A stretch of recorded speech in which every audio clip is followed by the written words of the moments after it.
Hello les amis, c'est Mimi, j'espère que vous vous portez bien. Aujourd'hui, première recette de 2021. On va faire le fameux gâteau qui pleure, un gâteau très tendance en ce moment sur les réseaux sociaux. C'est d'ailleurs un gâteau d'origine turque, on l'appelle Aylayan Cake. Alors ce gâteau est basé sur 3 couches. Un gâteau au chocolat, une chantilly et ensuite une sorte de ganache ou de coulis de chocolat. Une tuerie bien sûr. Et tout ça avec une petite touche de coco.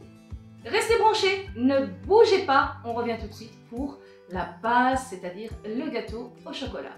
A tout de suite.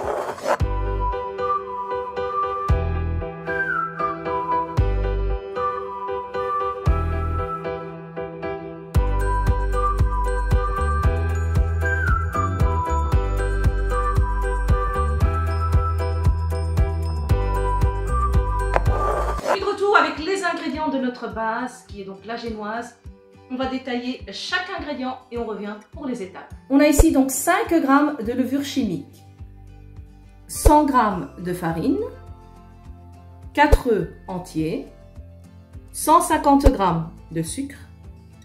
Et alors ici, j'ai fait fondre au bain-marie 250 g de chocolat noir avec 125 g de beurre. On laisse fondre tout ça et on obtient ce joli mélange.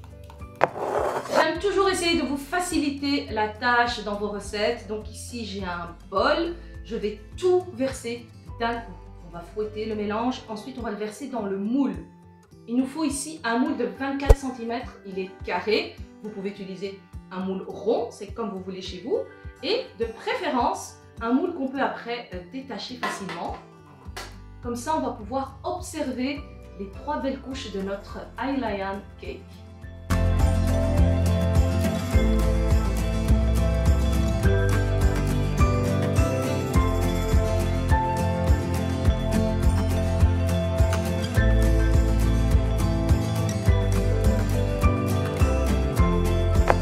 On va l'enfourner 180 degrés pendant 20 voire 25 minutes. Regardez en fonction de votre four. Et souvent, j'oublie de vous le préciser, moi j'utilise la chaleur tournante. C'est parti.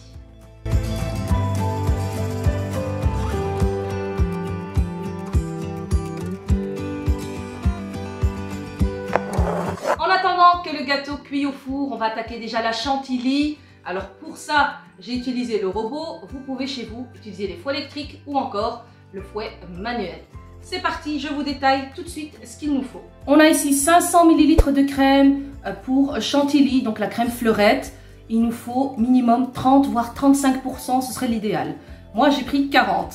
Et on a ici 50 g de sucre glace. Et on va monter ça en chantilly.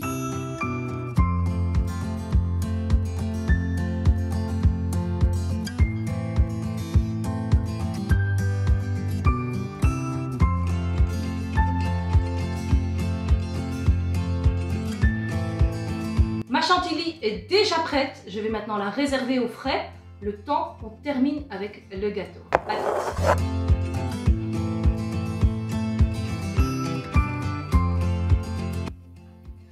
Mon gâteau est prêt. Pour ma part, il est resté 22 minutes dans le four. Pour vérifier la cuisson, j'ai utilisé cette petite brochette en bois. Donc on voit ici mon petit pic. Voilà.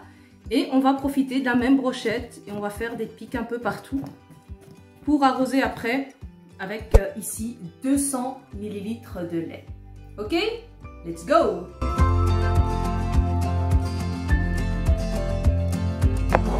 Vous pouvez bien sûr, si vous voulez, mouiller avec du chocolat chaud, pourquoi pas du café, ce que vous voulez. Moi, je n'ai pas voulu mettre de chocolat chaud parce que le gâteau est déjà très chocolaté. Plus la couche de ganache chocolat, ça va faire trop chocolat. Comme c'est un gâteau qui pleure, il faut le mouiller. Moi, je l'ai mouillé simplement avec du lait et chez vous, faites comme cela vous plaît. On passe maintenant au montage. On va verser la chantilly par-dessus le gâteau. Comme ça, on remet au frais et ensuite on passe à la ganache. Allez, c'est parti, on a presque fini la recette.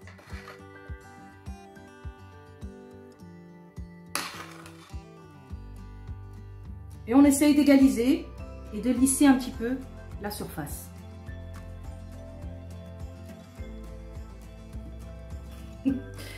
Voilà, ça, on va donner à notre caméraman.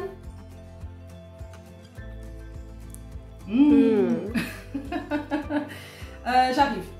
Alors important, je vais prendre ici un linge humide et je vais frotter les bords pour avoir quelque chose de lisse, de net et de propre.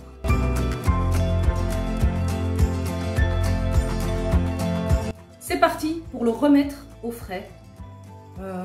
30 minutes et on se retrouve juste après. C'est parti pour la ganache. J'ai fait fondre ici 200 g de chocolat noir avec 60 g d'huile de coco au bain-marie. Comme je vous disais en début de vidéo, ce gâteau turc, Aylayan Cake, se compose aussi de noix de coco. Certains la mettent dans le gâteau, d'autres dans la crème. Moi, j'ai décidé de la mettre dans la ganache pour apporter une petite touche de mimi. Et on va aussi décorer juste de poudre de noix de coco. Voilà, noix de coco râpée plutôt. C'est tout. Maintenant que ma ganache a fondu, je vais juste attendre qu'elle s'épaississe un petit peu. Elle est trop liquide, ça ne va jamais tenir. Et ensuite, on passera à la déco finale. On arrive au bout. Alors, il faut s'armer de patience le temps que la ganache s'épaississe un petit peu. Voilà, maintenant, je la trouve super belle. Pour moi, c'est bien. Le gâteau, je l'ai démoulé et je l'ai surélevé. Et en même temps, je l'ai posé sur un papier pour récupérer le chocolat qui va s'écouler.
Notre gâteau qui pleure est terminé. Je l'ai fait pleurer en faisant donc ces petites décorations de ganache qui coulent sur les côtés.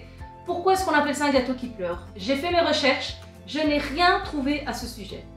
Avec mon fils, on s'est dit, peut-être que ce gâteau était tellement bon que la personne en a pleuré. Qui sait? Dites-moi vous en commentaire, que pensez-vous de ce titre à votre avis? Quelle est l'histoire de ce gâteau? Et d'ailleurs, beaucoup de Turcs me suivent et je voulais vous dire teşekkürler. Donc, merci de votre fidélité. Et dites-moi ce que vous pensez donc de ce gâteau. Je voulais vous dire aussi pour la ganache. Voilà, je l'ai mise donc de côté pour une prochaine fois. On va la mettre au frais. Et vous pouvez comme ça la remettre à fondre au bain-marie ou au micro-ondes. Et à ce moment-là, l'utiliser pour garnir vos crêpes, garnir vos gaufres. Pourquoi pas refaire une déco pour un autre gâteau, pour des cupcakes, ne sais-je quoi. Et également les fourrer dans vos beignets. Bref, je vous laisse faire avec ce que vous voulez. Je vous embrasse et à très bientôt pour une prochaine vidéo. Bye bye.